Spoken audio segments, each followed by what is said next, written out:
Dah,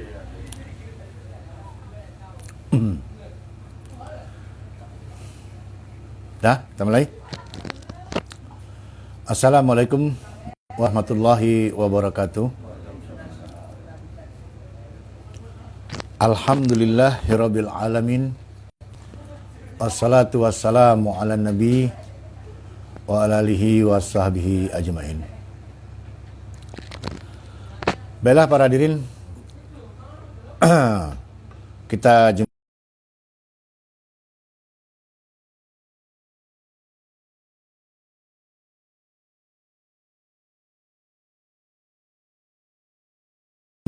setiap malam, yang mana pada malam-malam ini kita masih akan melanjutkan pembahasan isi surat An-Nahl, surat ke-16, ya. Di mana kita pada kali yang terakhir kita sudah sampai pada ayat yang ke-92. Nah, para hadirin, surat An-Nahl, ya, surat ke-16 ayat 92. Pada kesempatan yang lalu kita telah melihat, ya, bagaimana Allah memberi pengarahan-pengarahan kepada orang-orang yang membaca Al-Quran, ya, sebagaimana dijelaskan dalam ayat ke-91 ke-90, ya. Innallaha ya'muru bil adl, ya, wal ihsani wa ita'i dzil qurba wa yanha 'anil fahsya'i wal munkar wal baghi ya'idzukum la'allakum tazakkarun. Sesungguhnya Allah itu menyuruh kamu, ya, untuk dengan keadilan. Menyuruh kamu menegakkan al-adl itu, ya. Kemudian, ya, berbuat kebajikan, ihsan, keindahan, kebagusan, wa ita'izil qurba, memberi kepada karib kerabat, wa yanha 'anil fahsya'i wal munkar, ya, mencegah dari perbuatan keji dan mungkar, wal baghi, dan juga kemelampau batasan, ya, atau kezaliman, ya'idzukum la'allakum tazakkarun. Ya, begitulah Allah itu mengajari kamu. Itu yang diajarkan kamu oleh Allah melalui Al-Quran ini, agar kamu menjadi manusia-manusia yang nanti Allah sebut di dalam surah Al-Imran, kuntum khairatin ummah. Kamu umat yang terbaik. Ukhrijat linnas, yang dikeluarkan untuk manusia sebagai contoh. Jadi, Al-Quran ini datang untuk satu misi, ya. Misinya adalah untuk menjadikan manusia ini menjadi manusia yang menurut maunya Allah. Manusia-manusia percontohan. Al-Quran ini datang untuk membentuk satu pribadi, ya. Dan bukan hanya pribadi, Al-Quran ini datang untuk membentuk satu masyarakat, ya, atau satu umat. Bahkan lebih jauh lagi, ya, Al-Quran ini datang untuk membentuk seluruh umat manusia di muka bumi ini, ya, agar mereka menjadi sebagaimana maunya pencipta mereka. Al-Quran ini memberi pengarahan-pengarahan, ya, supaya kita ini menegakkan al-adl, ya. Walaupun Al-Quran ini turun kepada bangsa Arab, tapi Al-Quran ini datang dari Allah, bukan hanya untuk bangsa Arab. Makanya, ya, yang ditegakkan itu bukanlah nilai-nilai kearapan. Al-adl itu, ya, adalah keadilan yang bebas dari hawa nafsu manusia. Di sana tidak ada syahwat manusia, di sana tidak ada keberpihakan, ya. Di sana tidak ada nilai-nilai kedaerahan, ya. Al-adl itu murni datang dari Allah, ya. Jadi dengan demikian, ya, kita bisa melihat inilah pengarahan dari Allah kepada, ya, setiap orang-orang yang membaca Al-Quran, agar mereka menjadikan diri mereka itu sebagaimana yang diajarkan Allah kepada mereka. Nah, para hadirin, kemarin sudah saya singgung tentang surat Ar-Rum, ya, yang mengatakan fa'akim wajhaka lidini hanifan, ya. Ini sudah mendekati Idul Fitri. Nah, Idul Fitri ini biasanya tema-tema khutbah itu kan kembali kepada fitrah, kembali kepada kesucian. Ya. Nah, sebenarnya kita melihat ada pengertian-pengertian yang mungkin agak sedikit keliru yang dipahami, ya. Ketika mengartikan arti kata fitrah, ada beberapa orang yang mengartikan fitrah ini adalah kecenderungan-kecenderungan manusiawi, ya. Sehingga mereka mengaitkan antara intuisi, ya, antara insting itu sebagai fitrah. Ya, padahal itu bukan fitrah. Nah, yang dimaksud dengan fitrah ini yang dikatakan fa'akim wajhaka lidini hanifan. Nah, maka hadapkanlah dirimu itu kepada din, ya, persiapkan dirimu itu untuk dibentuk, diarahkan, ya, diatur oleh din itu, ya. Hanifan, dengan cara kamu bersikap hanif, ya, bersikap menyerah kepada pengaturan-pengaturan din itu. Fitratullahi allati fataranasa 'alaiha. Itu adalah fitrah Allah yang telah, ya, merancang penciptaan manusia itu di atas fitrah itu. Nah, itulah kejadian dasar manusia. Ya. Jadi manusia ini mesti mengarahkan dirinya kepada din itu. Fitrah kita adalah mengangkat din itu, memperjuangkan ketentuan-ketentuannya, ya, memperjuangkan arahan-arahannya, ketentuannya itu yang menjadi fitrah manusia. Nah, dengan demikian menjadi jelaslah oleh kita, ya, pengertian fitrah itu bukan sekedar hanya kecenderungan, hanya intuisi, hanya insting, tetapi fitrah itulah yang asli, kejadian dasar manusia yang asli. Ad-din itu dikatakan la tabdila li khalqillah, tidak ada perubahan dalam ciptaan Allah itu. Manusia sejak diciptakan, sejak Adam sampai hari kiamat, ya, tidak pernah akan berubah. Ya, itu yang namanya manusia, ya. Karena itu Allah menyiapkan bagi mereka satu din yang tidak pernah berubah pula, ya, yang akan menjawab seluruh permasalahan manusia sampai hari kiamat. Maka Allah mengatakan zalika dinul qayyim. Yang demikian itulah ad-din yang qayyim. Karena din itu sudah kokoh, sudah qayyim, maka tidak perlu perubahan-perubahan, tidak perlu penambahan-penambahan, ya, tidak perlu pemikiran-pemikiran baru, ya, tinggal manusia itu tinggal melaksanakan saja. Din itu sudah kokoh, sudah sempurna, ya. Walakin aksara nasi la ya'lamun. Akan tetapi kebanyakan manusia tidak mengetahui. Nah, mereka tidak tahu akibatnya, kemudian, ya, menjadi rusaklah din ini ketika bertambah-tambah, ya, ketika dirubah, mengalami berbagai macam inovasi, perubahan dan lain sebagainya, seolah-olah din ini perlu bantuan pemikiran manusia. Tidak. Ya.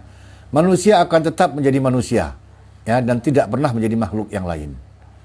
Persoalan-persoalan yang dibicarakan oleh ad-din ini adalah persoalan-persoalan manusia yang tidak pernah berubah, ya. Sejak manusia ini diciptakan sampai hari kiamat kelak. Nah, contohnya ini. Lihatlah bagaimana ad-din itu mengarahkan. Innallaha ya'muru bil adl. Sesungguhnya Allah itu mengarahkan, menyuruh kamu, ya, untuk menjadi penegak-penegak keadilan. Keadilan yang dimaksud di sini adalah keadilan yang diturunkan Allah, yaitu al-adl. Ya. Jadi para hadirin, dengan demikian betapa butuhnya dunia, ya, betapa butuhnya kemanusiaan ini, ya, dengan orang-orang yang mengerti Al-Quran ini, dengan orang-orang yang mengamalkan Al-Quran.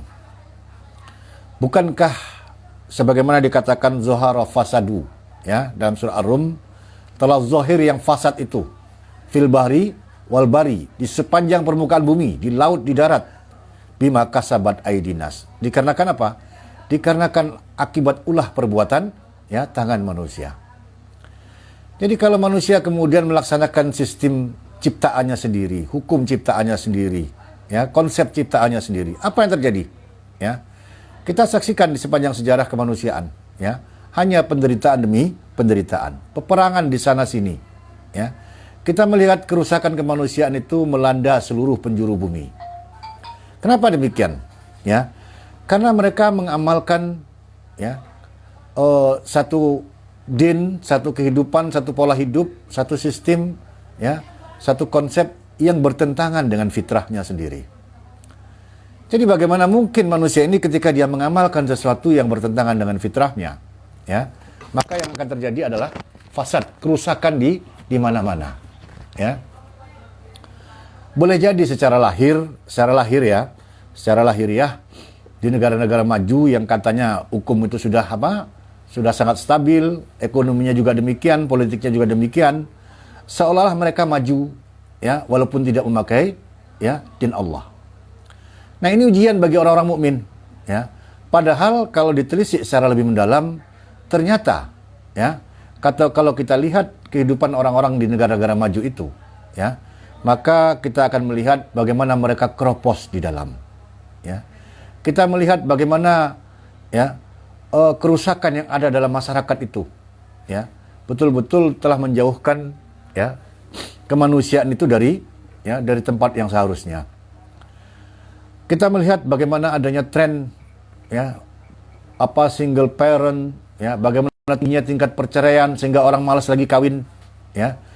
Bagaimana rusaknya hubungan nasab, ya, tak jelas seorang anak ini, ya, bapaknya siapa tak jelas, ya. Nah, tingginya tingkat depresi, narkoba, kecanduan alkohol, ya. Semua itu hampir-hampir menghilangkan segala manfaat, ya, dari kemajuan ilmu pengetahuan dan teknologi yang mereka miliki. Nah, tiada lain sebenarnya dunia ini, ya, perlu, ya, sesuatu yang lain, ya. Karena baik pemikiran-pemikiran di utara, di timur, di barat, di selatan, ya, hanya menghasilkan kehancuran bagi kemanusiaan. Dunia ini butuh sesuatu yang lain. Nah, disinilah Islam akan memimpin, ya. Islam akan memimpin dengan konsepnya yang baru, ya, dengan idenya yang orisinil, asli daripada pencipta manusia, yang tidak bercampur sedikit pun dengan hawa nafsu manusia. Nah, para hadirin, lihatlah. Disuruh apa manusia ini oleh Allah? Ya. Bukankah kalau manusia itu disuruh menegakkan keadilan, betapa tingginya, ya, betapa mulianya sebenarnya ajaran Islam ini, ya. Kita dilarang kemudian pada ayat setelahnya, kita lihatlah dalam ayat 91,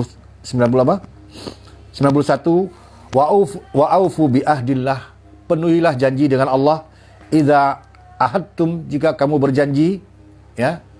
Kita berjanji untuk beriman dengan apa yang diturunkan Allah. Kita berjanji kepada Allah untuk memenuhi janji dengan manusia, ya. Bukankah memenuhi janji dengan manusia adalah janji kita kepada Allah? Lihatlah. Jadi hal-hal mendasar, ya, hal-hal mendasar yang mutlak harus ada dalam seorang pribadi, ini dulu yang dibetulkan oleh agama ini, ya. Jadi kerusakan kemanusiaan itu diawali daripada apa? Ya, perselisihan antara sesama mereka, ya. Masalah kepercayaan, ya, masalah kepercayaan itu modal dasar seorang muslim, ya. Seorang muslim itu akan tampil ke tengah masyarakat untuk berbicara kebenaran. Nah, bagaimana mungkin dia akan berbicara kepada kebenaran jika dia sendiri adalah orang yang tidak benar?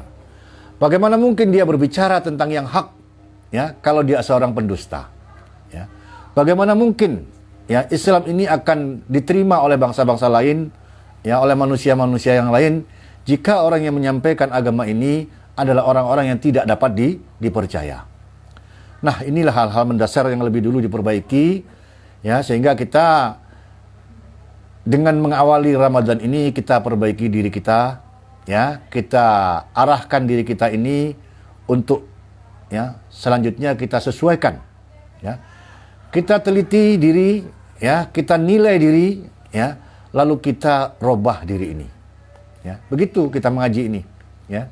Jadi Al-Quran ini bukan kita hadapkan ke orang lain, ya, bukan untuk menilai orang lain, tapi untuk menilai diri, ya. Bukan untuk mencela orang lain, tetapi mencela diri sendiri. Nah, dengan demikian, ya, selanjutnya kita berbenah, kita perbaiki diri. Beginilah Al-Quran itu menghendaki, ya, kepribadian kita sebagaimana yang dikehendaki Allah. Kemudian Allah mengatakan, wala tanqudul aimana ba'da tauqidiha. Janganlah kamu kamu batalkan sumpah-sumpahmu itu, ya, dari sesudah mantapnya, sesudah tegasnya sumpah itu, ya. Jadi dalam Islam itu pokok masalah memang kepercayaan, ya. Apalagi kalau sudah bersumpah. Kenapa orang bersumpah? Ya. Nah, untuk satu persoalan yang besar, memiliki konsekuensi yang besar, maka manusia itu mesti bersumpah. Orang sekarang ini memandang sumpah itu remeh. Kita ingat seorang diangkat jadi pejabat itu kan disumpah. Ya. Jadi presiden disumpah, jadi menteri disumpah, jadi gubernur disumpah, apa saja menjadi pejabat itu disumpah. Ya. Ada lagi bersumpah itu dia letakkan muzaf di atas kepalanya, ya. Diletakkan muzaf di atas kepalanya seolah-olah ini Al-Quran bersumpah untuk melaksanakan Al-Quran, kan begitu. Kalau enggak, untuk apa Al-Quran itu diletakkan di atas kepala? Kan berarti bersumpah untuk menjalankan isi Al-Quran itu. Nah, Allah mengatakan, ya, jangan kamu batalkan sumpah-sumpahmu itu, ya, setelah dia menjadi tegas. Nah, wa aufu bi ahdillah idza udah ini ya. Wa qad ja'altumullah. Mana tadi? Wa qad ja'altumullah. Ya, dan sungguh telah kamu jadikan Allah itu alaikum atas kamu kafilan, sebagai jaminan. Nah, kita bayangkan. Wallahi, orang bersumpah kan begitu ya, demi Allah, saya bersumpah, saya berjanji. Kamu jadikan Allah jaminan. Sehingga orang itu yang kamu bersumpah itu merasa yakin. Kenapa? Kamu sudah melibatkan Allah di sana. Nah, sedangkan kalau sudah Allah kamu libatkan, ya, jangan sekali-kali kamu membatalkan janji itu. Lalu Allah mengatakan, ya, innallaha ya'lamu ma taf'alun. Jangan kamu buat main-main persaksian dengan Allah, ya. Lalu diiringi dengan ancaman yang halus. Apa ancaman itu? Allah menyaksikan apa yang kamu perbuat. Ya, kalau itu adalah dusta, ya, kalau itu adalah dusta. Nah, inilah yang dikatakan Allah, jangan kamu jadikan Allah itu sebagai jalan bagi kamu untuk mendustakan yang lain. Ya, wala takunu kalati naqadat, ya, ghaslaha min ba'di quwwatin ankasan. Jangan kamu seperti seorang perempuan yang memintal tenunan, ya, memintal benang tenunan itu lalu diuraikannya kembali setelah, ya, dia menjadi setelah kuat ikatan-ikatan itu. Nah, begini Allah membayangkan, ya. Ada orang sudah memintal tenunannya hampir jadi diurainya lagi. Padahal mungkin butuh waktu berbulan-bulan untuk membuat pintalannya itu.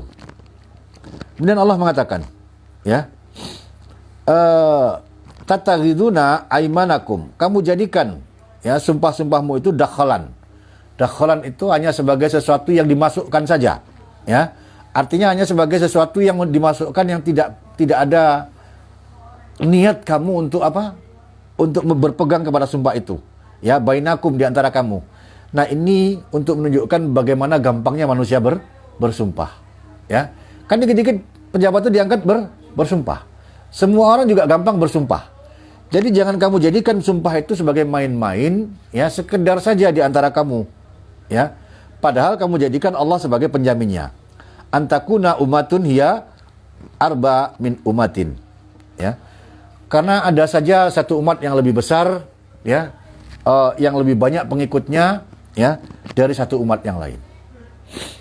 Para hadirin, kebanyakan orang itu membatalkan sumpah karena perhitungan untung rugi, ya, karena perubahan-perubahan situasi sehingga berpikir jangka pendek, ya. Dia sudah berjanji pada seseorang untuk satu masalah, ya, lalu Allah menguji keadaan berbalik. Jika dia komitmen dengan janji dan sumpahnya, maka akan terlihat merugi. Nah, inilah menurut Allah. Dia melihat sesuatu itu kerugian, maka dia batalkannya sumpah dan janjinya. Maka ibarat seseorang yang melepaskan lagi, perempuan yang melepaskan lagi benang yang dipintalnya. Alangkah ruginya itu. Sudah payah-payah membuat benang itu menjadi kain, ya. Inilah kerugian yang sesungguhnya. Karena menurut kepentingan jangka pendek manusia, ya, pintalan itu merugikan. Padahal, ya, dia tidak tahu bagaimana di mata Allah kalau seseorang membatalkan sumpah itu adalah kerugian yang banyak yang akan dia terima. Innama yablukumullah bihi. Sesungguhnya Allah hanya menguji kamu dengannya. Ya, Allah hanya menguji kamu ya dengan perubahan-perubahan keadaan ya, dengan janji-janji itu, dengan sumpah itu, apakah kamu akan penuhi janji dan sumpahmu itu? Wala yubayyinana lakum yaumal qiyamah ma kuntum fihi takhtalifun. Ya. Dan kelak ya pada hari kiamat akan dijelaskan ya. Akan diterangkan kepada kamu persoalan-persoalan yang kamu itu berselisih di dalamnya. Semua perselisihan yang tidak selesai di dunia ini akan diselesaikan di akhirat. Tidak ada yang tidak selesai. Ya, innalillahi wa inna ilaihi rajiun. Ya, sesungguhnya semua itu milik Allah dan akan kembali kepada Allah. Bukan hanya ruh kita yang kembali kepada Allah, semua urusan-urusan kita akan kembali kepada Allah. Ya. Nah, ini sudah kita bahas kemarin. Nah, para hadirin, sekarang kita lihat ayat selanjutnya yang mengatakan walau sya Allah, kalau menghendaki Allah, la ja'alakum, betul-betul dijadikannya kamu itu ummatan wahidatan, umat yang satu. Ya. Walakin akan tetapi yudillu, dia menyesatkan man yasha, siapa yang dikehendakinya, wa yahdi may yasha, dan memberi petunjuk kepada siapa yang dikehendakinya. Wala tus'alun, dan betul-betul dia akan tanya ya kepada kamu amma kuntum ta'malun, apa yang telah kamu perbuat. Nah, para hadirin, jadi terpecah-pecahnya umat manusia dengan berbagai sekat-sekat ya, menjadikan bermacam-macam umat ya. Maka keadaan ini adalah keadaan yang memang dikehendaki oleh Allah. Kalau Allah mau menyatukan manusia ini tidak sulit ya. Maka alangkah mudahnya Allah menyatukan manusia ini. Manusia ini hanya diberi kesiapan sama Allah, kesiapan menerima petunjuk. Tidak diberi kesiapan untuk apa? Menolak daripada petunjuk. Bedanya manusia itu kan begitu. Allah menciptakan manusia ini dengan dua kesiapan di dalam dirinya. Ya, fa'alhamaha fujuraha wa taqwaha. Ya. Jadi kesiapan dalam diri kita itu untuk menerima mana yang fujur, mana yang takwa. Ya. Jadi dengan kesiapan ini manusia terpecah-pecah menjadi ya umat-umat yang ya bermacam-macam. Nah, akibatnya apa? Kita melihat ada upaya manusia untuk menyatukan umat yang pecah-pecah ini. Ya. Dengan apa disatukan? Ya. Kita melihat persatuan yang kita sebut nasionalisme. Ya. Kita melihat persatuan atas dasar nasionalisme ini atau persatuan seperti komunisme lah. Komunisme ini kan ajaran yang menginternasional. Jadi kalau ada satu negara komunis lain minta bantuan, dia akan langsung membantu, karena komunis ini adalah ajaran yang melintasi lintas teritorial bangsa, ya. Nah, kita melihat adanya upaya menyatukan manusia, tapi di bawah apa disatukan? Dengan apa disatukan? Ya. Nah, para hadirin, kalau Allah mau saja manusia ini tidak akan bercerai-berai. Manusia ini akan tunduk kepada satu aturan sehingga tidak ada perselisihan di antara mereka. Ya, mudah saja bagi Allah, ya. Tapi tidak. Allah memberi manusia ini dua kesiapan. Kesiapan untuk menerima petunjuk, kesiapan untuk ya menerima kesesatan. Nah, kita lihat kemarin pada ayat berapa itu Allah menerangkan seperti itu? 35. Coba lihat 35 An-Nahl. Ya, surat An-Nahl ini ayat 35.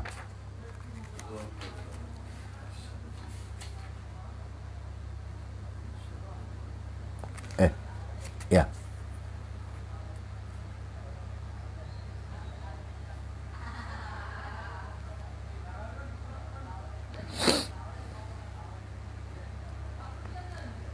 Ayat 36. Lihat ayat 36. Ya. Walaqad ba'asna, dan sungguh telah kami bangkitkan fi kulli ummatin, ya, di dalam tiap-tiap umat, rasulan, seorang rasul. An ya'budullah.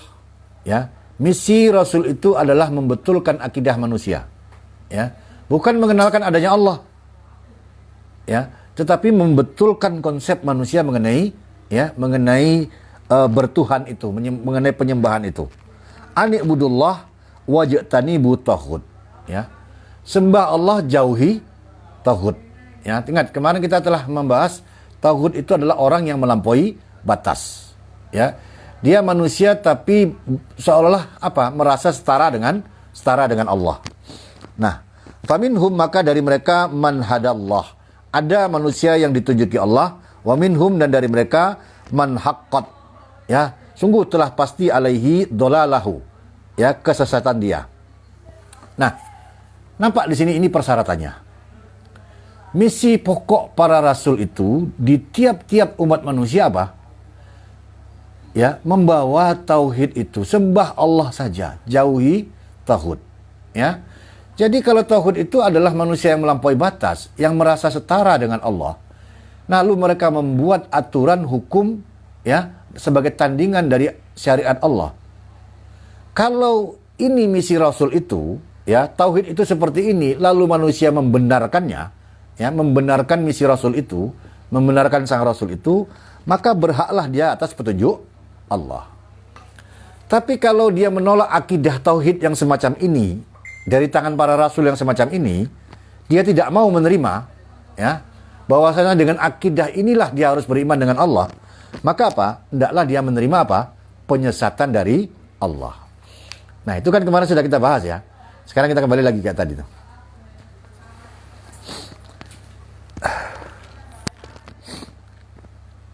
Ayat berapa tadi tuh?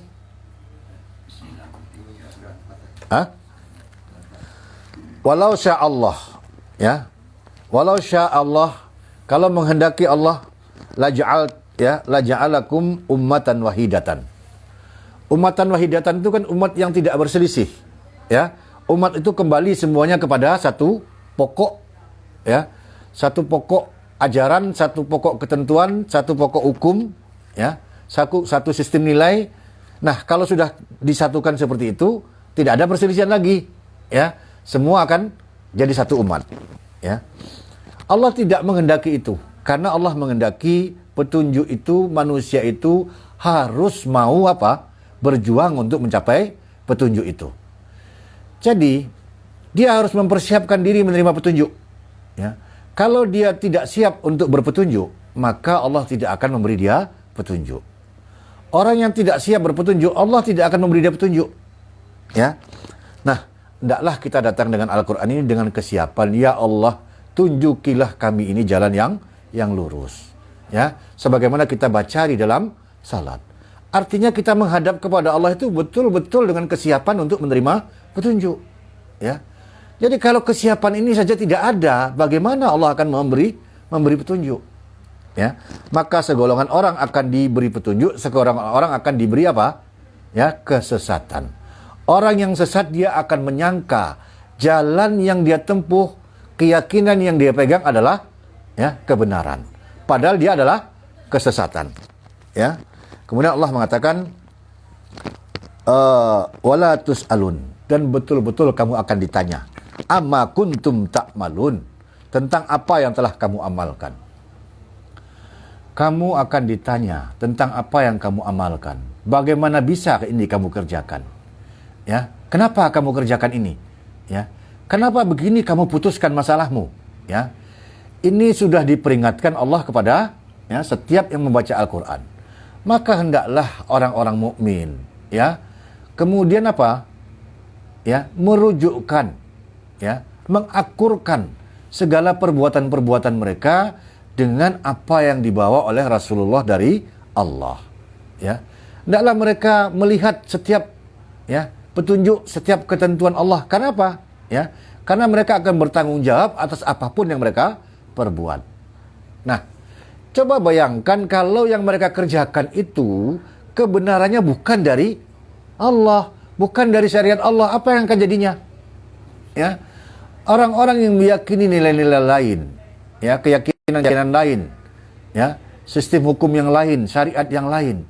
Kira-kira apa yang akan mereka pertanggungjawabkan di hadapan Allah jika perbuatan mereka salah? Ya. Nah, kemudian kita lihat wala tataghizu, dan janganlah kamu menjadikan aimanakum, ya sumpah-sumpah kamu dakhalan, ya hanya sekedar untuk alat penipu, Ya, hanya sekedar untuk meyakinkan orang bainakum, di antara kamu. Sumpah itu sesuatu yang berat dan harus dilaksanakan. Ya.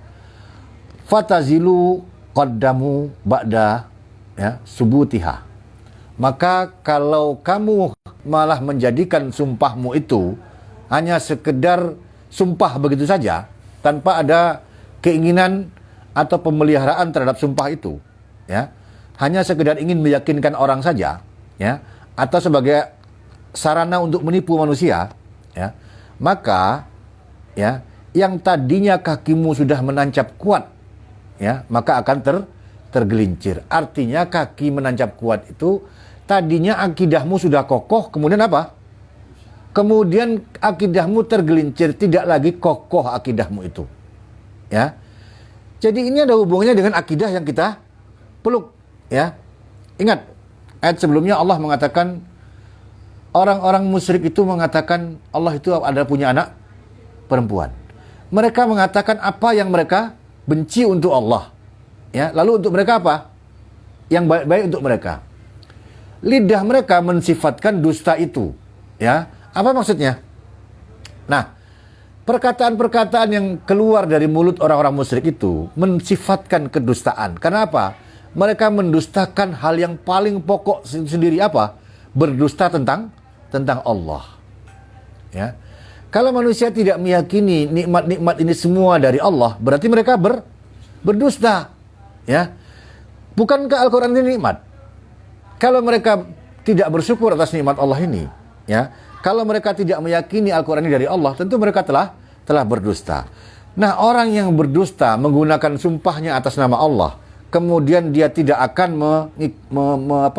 memenuhi janji atau sumpahnya itu, maka akidahnya yang akan hancur, ya, sebagaimana diibaratkan orang yang tadinya menapak dengan kuat menjadi tergelincir. Fatazuku, maka kamu akan rasakan as-su'a, ya, keburukan itu. Manusia ini yang dipegangkan janji-janjinya. Dalam janji, dalam sumpah itu terletak harga dirinya, ya, terletak kemuliaannya sebagai manusia. Nah, kalau manusia tidak bisa dipegang janjinya, ya, tidak dipercaya lagi karena sumpahnya sumpah palsu, janjinya janji palsu, ya, maka dia akan menjadi hina. Apa akibatnya? Ya, akan menimpalah dia keburukan. Ya. Keburukan yang akan menimpa lalu digambarkan bima sadattum an sabilillah. Ya, dengan apa yang telah kamu halang-halangi manusia dari jalan Allah. Ya.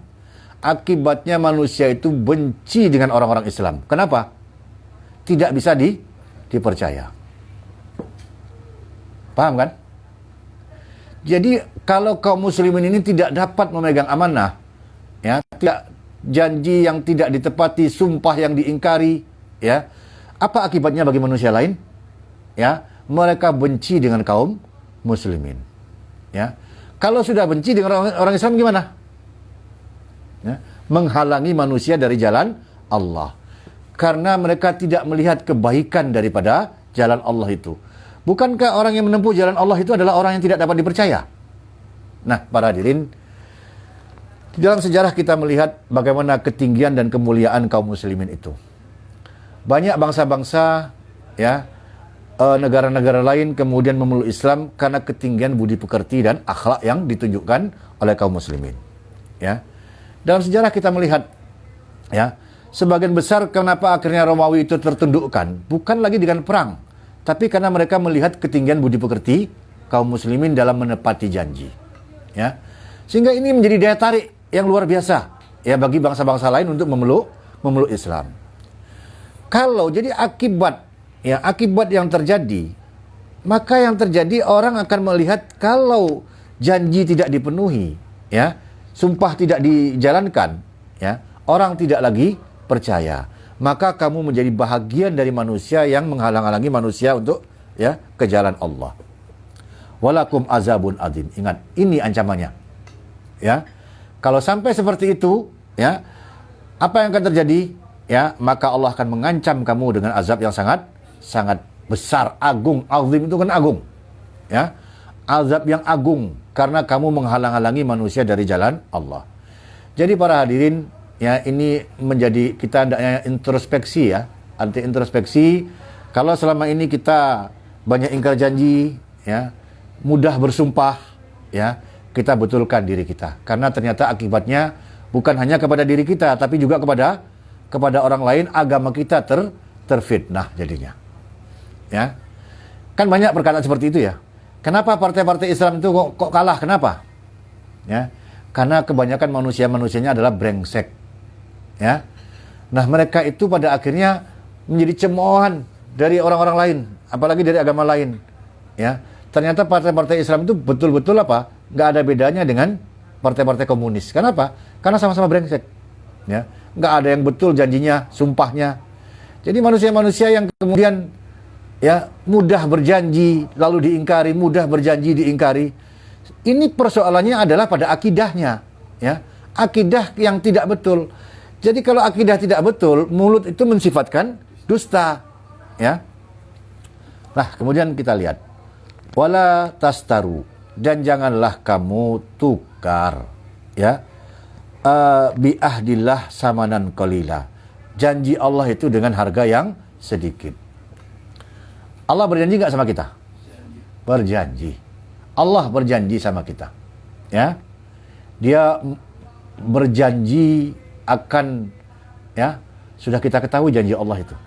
Nah, apa yang dijanjikan Allah itu jangan kamu tukar dengan qalilan, ya, samanan qalilan. Nilai yang sedikit, harga yang sedikit. Harga yang sedikit itu maksudnya dunia, ya. Jangan kamu tukar apa yang dijanjikan Allah itu dengan harga yang sedikit. Yang dijanjikan Allah itu surga, yang kamu nggak bisa membayangkan, ya, nikmatnya itu, ya. Sehingga untuk menceritakannya saja Al-Quran cukup menggambarkan tentang, ya, kebun-kebun yang ada sungai, karena nanti diterangkan secara yang sesungguhnya nggak ada dalam padanannya di bumi ini, ya. Jadi apa yang disiapkan Allah kepada kamu yang telah dijanjikan Allah itu, ya, jangan kamu tukar dengan dunia, karena, ya, manusia itu mengingkari janji dan sumpah itu karena kepentingan jangka pendek. Ya. Kepentingan jangka pendek itu kan dunia. Kepentingan jangka panjang itu kan akhirat. Ya. Nah, itu nilainya sedikit sekali kamu mendapatkan dunia itu, ya. Innama indallah, sesungguhnya yang di sisi Allah, huwa khairul lakum. Dia itu yang lebih baik bagi kamu, ya. Nah, itu yang lebih baik, itu sebenarnya yang tidak kamu harapkan. Dengan bertahan dengan sumpah dan janji tadi itu, walaupun akibatnya apa? Ya, akibatnya pahit bagi kamu, karena kamu memegang janji dan sumpah itu. Tetapi kamu memperoleh yang di sisi Allah. Kalau atas dasar kepentingan jangka pendek kamu batalkan sumpah dan janji, ya, itu namanya kamu tukar yang di sisi Allah dengan yang di sisi, ya, dengan dunia itu, ya. Kemudian Allah mengatakan, khairul lakum in kuntum ta'lamun, jika kamu mengetahui. Jadi itu hanya perbuatan orang-orang bodoh yang tidak tahu mana yang baik, mana yang besar. Nah, sehingga karena dia merasa rugi, dibatalkanlah sumpah dan janji itu. Nah, ini pokok pertama yang mutlak harus ada dalam diri orang mukmin.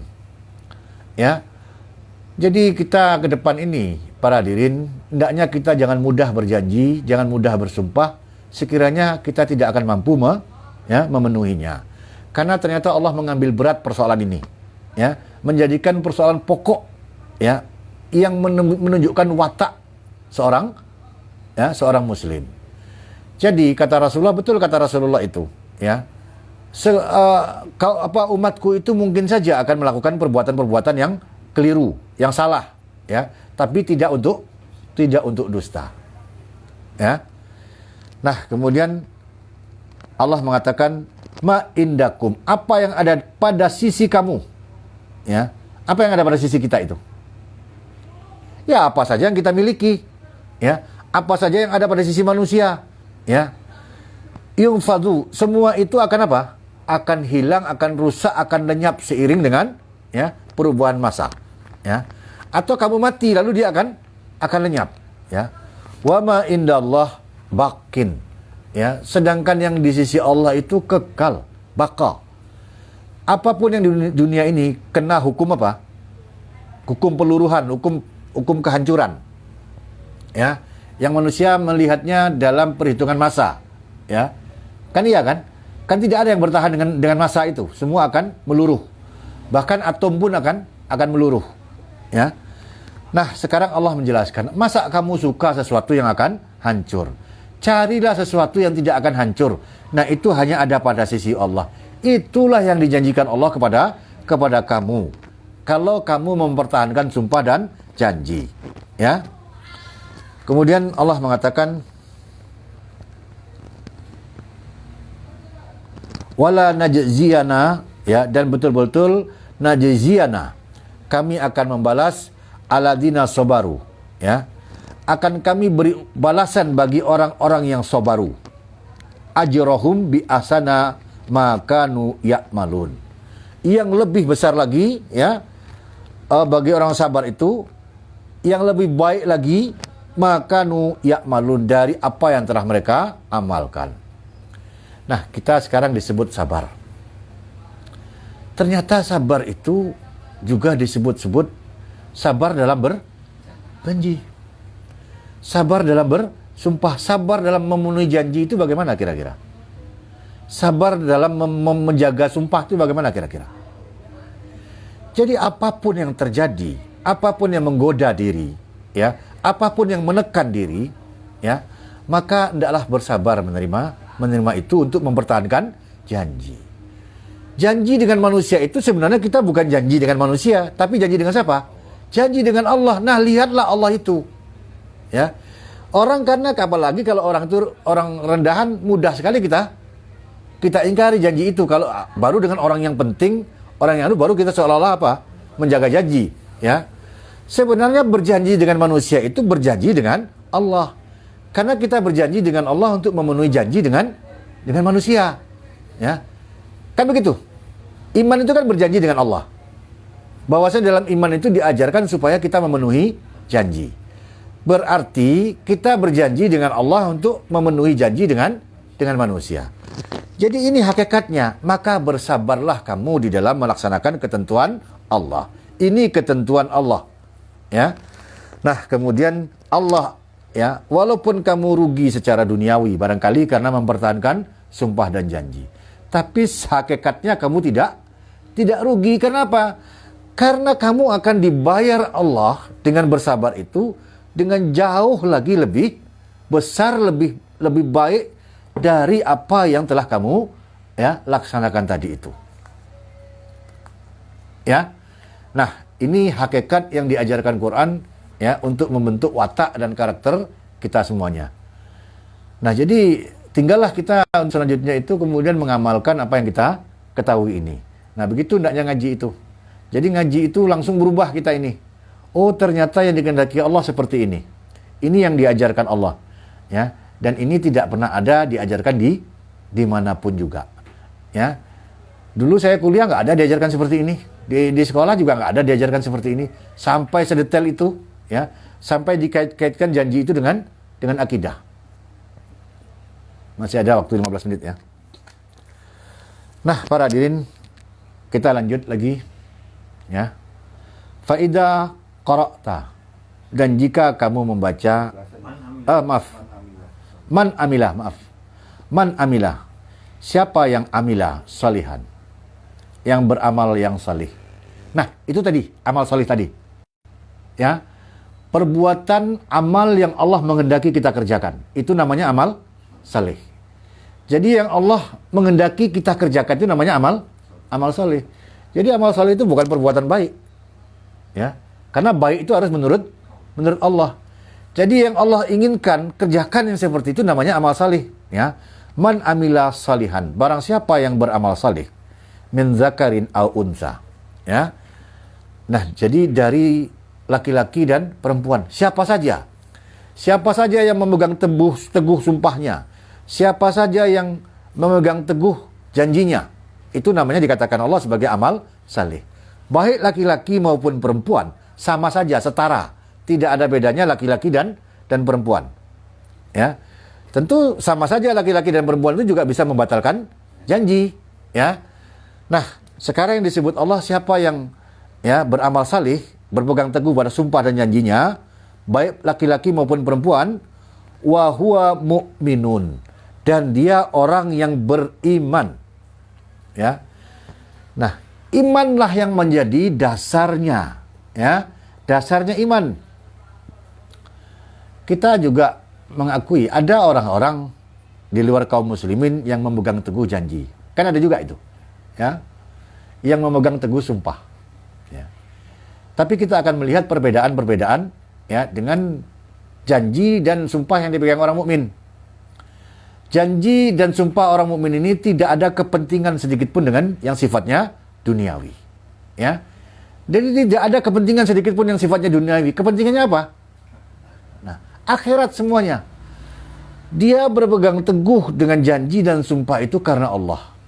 Ya, Allah yang menyuruh seperti itu. Ya. Mau dia rugi, mau dia untung dengan memegang itu, maka bukan lagi menjadi dasar perhitungan. Ya. Tetapi kalau orang-orang lain, dasarnya bukan karena iman dengan Allah. Ya. Dasarnya mungkin, ya, hal-hal yang sifatnya itu semua mengacu kepada nilai-nilai bumi. Jadi para hadirin, ya, orang yang memegang teguh janji dan sumpah itu kan kebaikan. Tetapi kebaikan itu kalau dasarnya bukan iman, bukan disebut amal saleh. Jadi yang diinginkan Allah itu orang berbuat bukan karena keadaan, ya, bukan karena nilai-nilai lain, nilai-nilai bumi, ya, tetapi semata-mata orang berbuat itu karena Allah. Nah, karena Allah ini yang disebut dengan iman, semata-mata karena Allah saja. Ini yang disebut dengan iman. Jadi bukan karena tuntutan keadaan, ya, bukan karena ingin mencari penilaian dari manusia dan lain sebagainya. Ini bukan atas dasar iman. Nah, itu bukan disebut Allah amal saleh. Paham bedanya amal saleh, ya? Jadi amal saleh itu adalah buah yang keluar dari iman. Ya. Fala nuhyiyanahu hayatan thayyiban. Ya, maka betul-betul akan kami hidupkan dia. Ya. Kami hidupkan dia. Berarti bagaimana kalau dihidupkan? Nah, menjadi hidup kan dengan satu kehidupan yang thayyiban.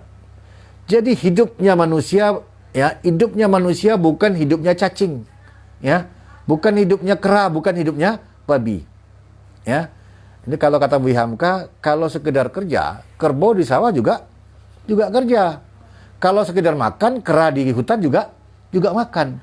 Tapi ini manusia, ya, kehidupan yang thayyiban, kehidupan seorang manusia. Tahu nggak kehidupan manusia itu? Ya, kehidupan manusia itu kehidupan pada ketinggian, pada kemuliaan. Ya, bukan hidup dengan hina, kedamaian palsu, ya, kekayaan yang merendahkan. Tidak, orang mukmin itu tidak bisa ditawar-tawar akidahnya itu. Ya, jadi kemuliaan, ketinggian kemuliaan ini kehidupan yang thayyibah, rezekinya rezeki yang baik. Tahu rezeki yang baik? Ya, rezeki yang baik itu pertama bukan hanya masalah haram saja atau halal, tapi kenapa? Ya, rezeki itu memuliakan dia. Ya. Jadi rezeki itu, ya, bukan didasari oleh hutang, ya, bukan karena meminta-minta, bukan karena apa namanya? Ya, namanya rezeki itu memuliakan dia. Kan ada istilahnya, walaupun sedikit tapi kalau hasil kerja sendiri kan dia menjadikan dirinya menjadi mulia, ya. Nah, kehidupan yang baik ini yang dijanjikan Allah. Jadi para hadirin, ini yang dimaksud dengan ketakwaan. Ya, ketakwaan itu kalau kamu bertakwa kepada Allah, maka Allah akan menyelesaikan seluruh urusanmu. Ya, memberimu rezeki dari arah yang tidak pernah kamu perhitungkan. Nah, jadi pilihan-pilihan takwa inilah yang diajarkan Quran. Ya, jadi dasar perhitungan itu adalah memenuhi janji Allah itu. Ya, jadi bukan menjadi dasar perhitungan laba rugi, kepentingan jangka pendek. Ya. Nah, sebagaimana umumnya orang membatalkan janji dan sumpah. Nah, kemudian Allah mengatakan wala najziyanahum, dan benar-benar akan kami balas bagi mereka itu ajrahum, dengan satu balasan mereka bi ahsana ma kanu ya'malun, ya, dengan satu balasan yang jauh lebih baik yang lebih indah makanu apa yang telah dulunya mereka amalkan, mereka perbuat. Siapa yang berjanji ini? Allah yang berjanji. Penuhi janjimu, maka ku penuhi janjiku. Ufi bi ahdikum wa ufi bi ahdi. Ya, penuhi janjimu, aku penuhi janjiku. Jadi kalau kita mengharapkan yang di sisi Allah itu penuhi janji, ya, maka Allah akan penuhi janjinya.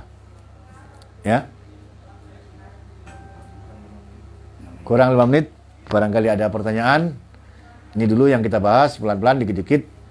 Nah, para hadirin, inilah Islam, inilah Al-Quran. Ya. Al-Quran ini memiliki apa yang disebut dengan sultan. Sultan itu kekuatan, kekuasaan. Ya. Dia memaksa hati kita untuk apa? Untuk berubah. Memaksa hati kita untuk berbuat, untuk melaksanakan sesuatu. Ini yang namanya sultan. Ya. Mungkin ada manusia-manusia yang juga berkata semacam ini. Ya. Agar kita berbuat baik, agar kita menegakkan keadilan, agar kita memenuhi janji, sebagaimana ajaran-ajaran bumi yang lain. Tapi seruan-seruan seperti ini tidak bisa memaksa hati manusia. Paling manusia mengatakan, iya gitu aja. Tapi kalau Al-Quran yang berkata, kalau Allah yang berkata, maka dia adalah ruh yang menghidupkan hati. Ya. Nah, kalau tanda ciri kita ini orang hidup, ya, ruh itu masuk, apa yang terjadi? Ciri orang hidup pertama itu mendengar dan melihat, lalu mengetahui. Nah, setelah itu apa dia? Dia bergerak, ya, dia berubah, dia berbuat. Ini ciri hidup, ya. Kalau Allah berbicara kepada batu, maka batu tidak bisa menjawab, ya. Makanya kalau batu itu kemana saja diarahkan, dia tidak akan membuat perubahan. Tapi kalau orang hidup, di mana saja ditempatkan, dia akan membuat perubahan yang sifatnya adalah kebaikan. Ya. Inilah nasihat Al-Quran, pengajaran dari Al-Quran. Semoga Allah memberi kita kemampuan untuk dapat melaksanakannya, ya, dan semoga Allah memberi kita kekuatan, ya, untuk mampu merubah diri kita dari keburukan-keburukan kita, dari kesalahan-kesalahan kita, dari